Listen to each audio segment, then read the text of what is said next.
শত কাজের মাঝে শত ব্যস্ততার মাঝেও একটু ঘোরাঘুরি করা আমাদের খুব প্রয়োজন। তাই সকাল সকাল রেডি হয়ে বেরিয়ে পড়লাম ঢাকার উদ্দেশ্যে। আমার ছোট বোন থাকে ঢাকায়, আজকে ওর বাসায় বেড়াতে যাচ্ছি। মেয়ে অনেক দিন ধরে বায়না করছিল, মা কোথাও চলো। আর ওদিকে আমার বোন ফোন দিয়ে সেও বলছিল, দিদি আয় বাসা থেকে একটু ঘুরে যা। তাই ভাবলাম সামনে মেয়ের পরীক্ষা, তাই তার আগে একটু একদিনের জন্য ঘুরে আসি ওদের বাসার থেকে। তো বেরিয়ে পড়লাম দুজনে রেডি হয়ে। আমরা দু মা মেয়েই যাচ্ছি। আমার হাজব্যান্ড আমাদের সঙ্গে যাবে না, তবে সে আমাদের গাড়িতে উঠিয়ে দেবে। বাসা থেকে বের হয়ে এই যে টুকটুক করে স্ট্যান্ডের দিকে হেঁটে হেঁটে যাচ্ছিলাম। আমাদের বাসা থেকে বের হতে বেশ ভালোই ঝামেলা, রাস্তাটা খুব একটা বেশি ভালো না।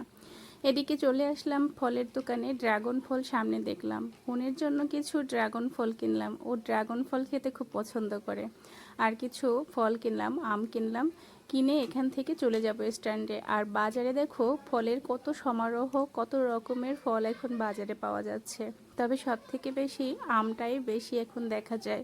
যেহেতু আমের সিজন, সেহেতু দেখা যায় যে বাজারে সব জায়গায় আম আর আম। যাই হোক, তারপরে আমরা স্ট্যান্ডে এসে এই যে গাড়িতে উঠে পড়লাম। এবারে আমরা ঢাকার দিকে যাচ্ছি। গাড়ির এই জার্নিটা আমার একটু বিরক্তকর, কারণ এখন আর জার্নি করতে তেমন একটা ভালো লাগে না। 27 নামলাম ধানমন্ডি, তারপর এখান থেকে আবার গাড়িতে রিক্সাতে উঠলাম। তবে আজকে ঢাকার পরিবেশটা এতটাই ভালো ছিল, কি বলবো। রিক্সায় একদম ফ্রি রোড, আর রিক্সায় ঘুরতে বেশ ভালোই লাগছিল। আর ওদের বাসা স্ট্যান্ড থেকে বেশ কিছুটা দূরেও বটে।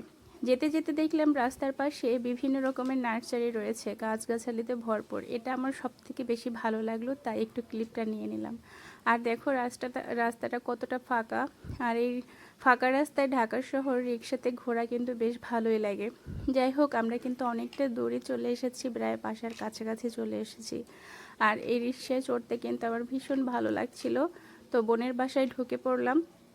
আর এদিকে কিন্তু এই যে আমার বোনের বাসা, একেবারে নতুন বাসা নিয়েছে, এখনও পুরোপুরি গুছিয়ে উঠতে পারেনি। যাই হোক, তোমাদের কাছে আজকে শেয়ার করলাম আমাদের বাসায় আসার মুহূর্তগুলো। আর আমার এই ভিডিওটা যদি তোমাদের ভালো লাগে, তাহলে কিন্তু অবশ্যই পেজটি ফলো দিও, লাইক কমেন্ট করো।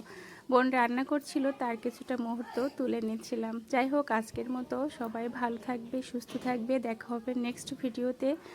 আর একটা ভিডিও আসা অপেক্ষা করতে থাকো। আর তোমাদের সাথে দেখা হবে, কথা হবে। আজকের মতো বিদায়, টাটা।